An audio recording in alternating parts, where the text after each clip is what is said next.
Come here. Come here.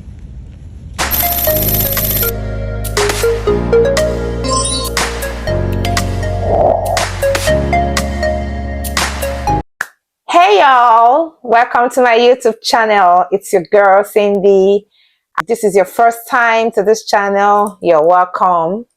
On today's episode, I'll be sharing my experience in what I call culture shock. As a Niger girl, you just moved to the US. There's some shocking culture differences that I experienced. Let's right into it. But before I continue, please follow this channel, like, subscribe, comment. I really want to read your comment. My culture shock experience. Number one, when I just moved in, this place I stayed was an Airbnb. Airbnb I got was a 3-bedroom apartment, all sharing the kitchen and the bath. The bathroom and the kitchen is shared. It was my first shocking experience. I mean, culture difference. I don't know in Europe. I've also been to some places in Europe, but I never had it was all in suits. The ones I've stayed was in suit. So that brings me to my second point. This one is not shock, it's culture beautiful. When I got my apartment, every apartment by default comes with a refrigerator and a cooking stove. Even some of them comes with microwave. But you see, refrigerator and cooking stove is standard, in Nigeria. I don't know, but in case anybody knows, or you're anywhere where in Nigeria where you get an apartment and the apartment comes with a stove and a refrigerator, please drop it in the comment section. I want to know. Or maybe other African countries, but this was really a beautiful, shocking experience. Like, all you need to do is just get your cooking pot, utensils, and then get your other things. It's easier. Where I'm coming from, the house, you paid for the house and everything is plain. Now, another shocking experience that I had is I came in towards the end of the year. I met Thanksgiving. All through my life in Nigeria, I never experienced what they call Thanksgiving. It was here. Of course, I hear it, but I've never, even all the time I visit, I've never experienced it. It's actually a big deal. When I mean it's a big deal. Day of the Thanksgiving, I remember vividly, I was taking a walk in the day. There's a church, a Catholic church somewhere on the street. I was trying to know my neighborhood. I was just moving around. I saw some elderly people. They were all carrying, giveaway things. And they said, you could go to the church. You could walk to the church. They're doing some free food. In my mind, like, I didn't know what they were talking about. So I kept moving. As I was coming back, I saw another set of people. Oh, you could go to the church. They're sharing things. I said, okay, let me go. I walked to the church. And welcome. What do you want? They'll ask you. I said, I just need a plate. They said, no, you could take 2. There was no rush. Everybody comes and take, So in my head, like, if it's where I'm coming from, I don't know, it's because of the hunger. I don't know. But you see people go again, come back, go again and pack stuff just to make sure that they have excess. But just take your own and then you leave. That was another experience, that I had. This one was shocking but beautiful. The Thanksgiving has more in-depth meaning for them than the Christmas. Some people go to work on Christmas Day, but Thanksgiving, like, almost total shut down. People travel a lot for Thanksgiving, family, and then this turkey is a big deal. In fact, every family will cook turkey. I was just asking myself, why don't we celebrate Thanksgiving back in Nigeria? Why don't we have a specific date that is set aside for that word, Thanksgiving, and then celebrate it? But that's another shocking experience.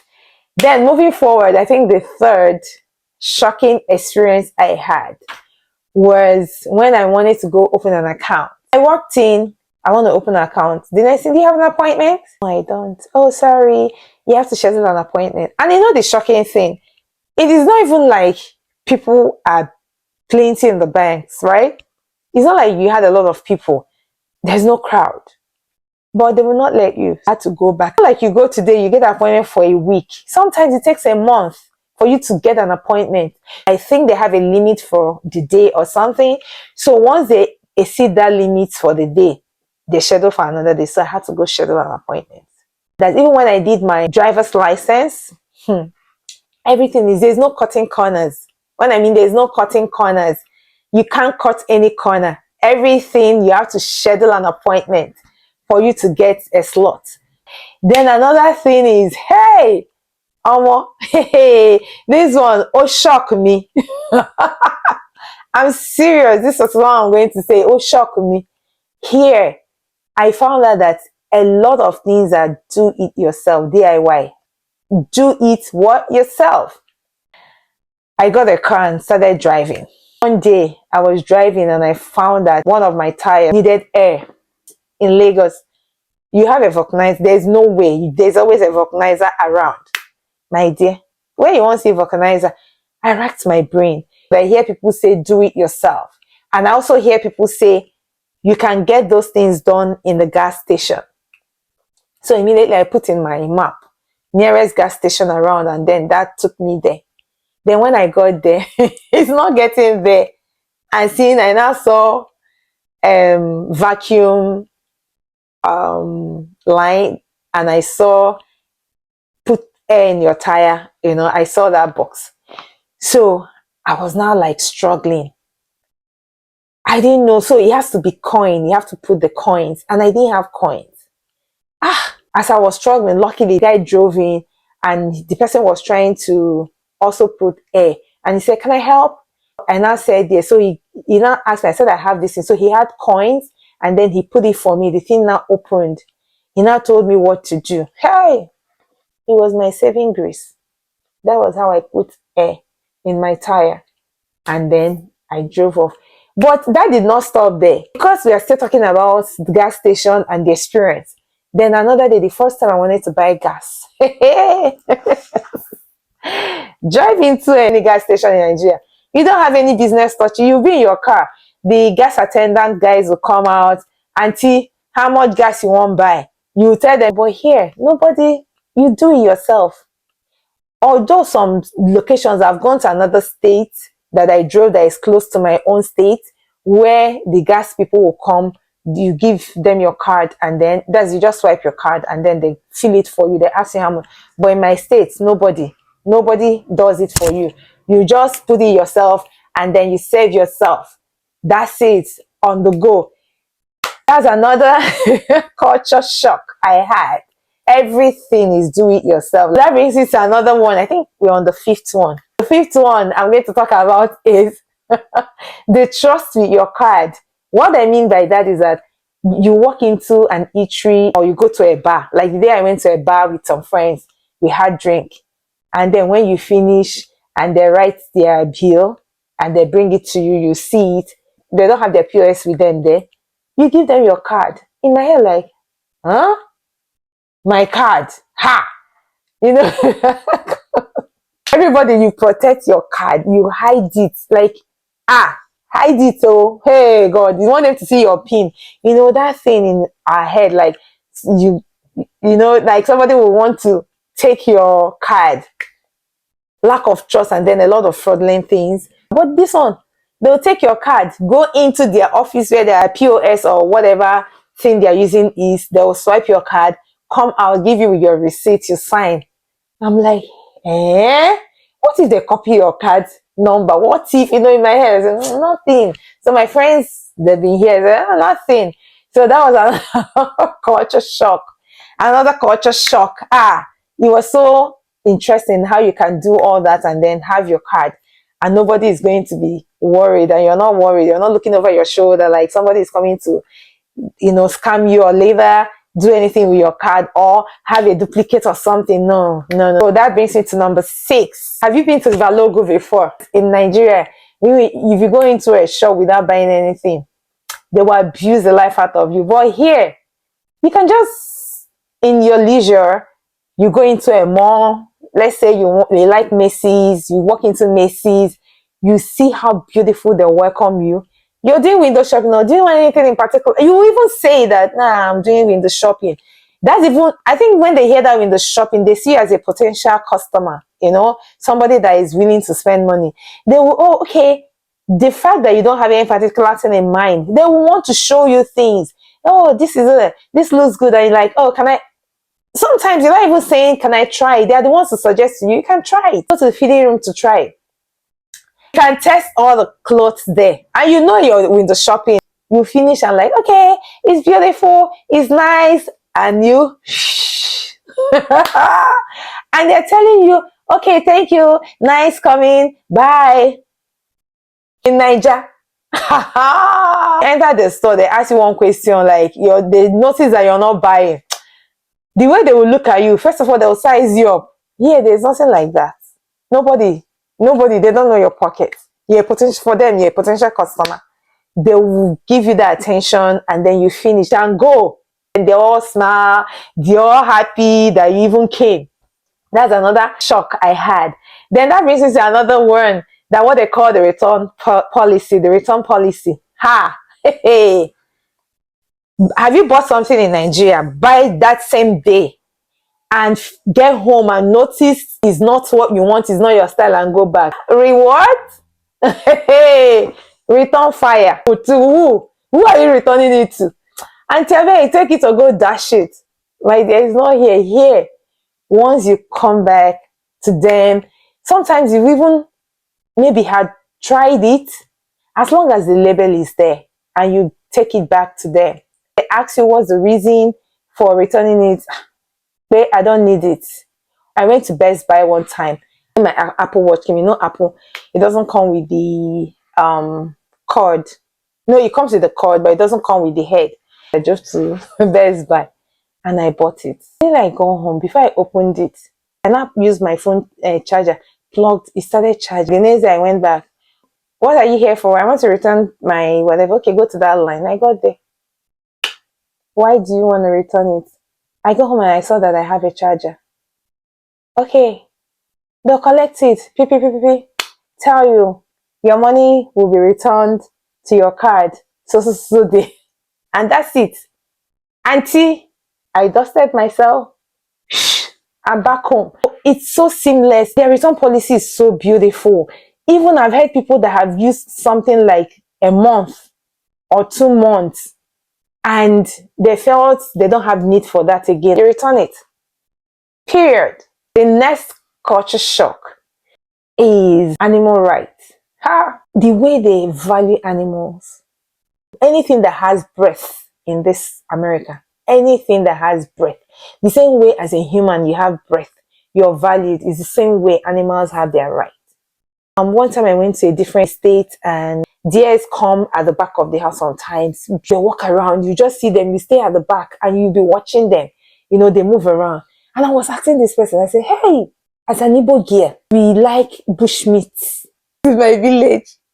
Omo, if I don't shoot. So I was not asking the person, what happens? He said, you don't even dare it. Most of them, those deers that in the park, they have chips, microchips installed in their body. So even if you shoot them, they can trace who shot them with the chip in their body. Oyibo, if we have time. I've not even come to the point of the pet. I'm talking about animals in the bush. Everything that has breath is very important. They have right. Then you're walking in the park. I think I'll drop a video of it.